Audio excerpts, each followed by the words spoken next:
দশকের পর দশক ধরে মতুয়া সম্প্রদায়ের মানুষ এই বাংলায় বাস করছেন। ভারতের নাগরিক হিসেবে সমাজে, রাজনীতিতে অবদান রেখেছেন।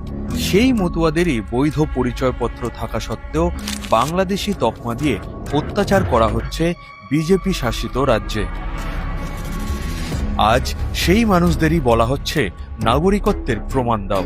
নাগরিকত্ব কেড়ে নেওয়ার ভয় দেখিয়ে বিজেপি লুটছে টাকা।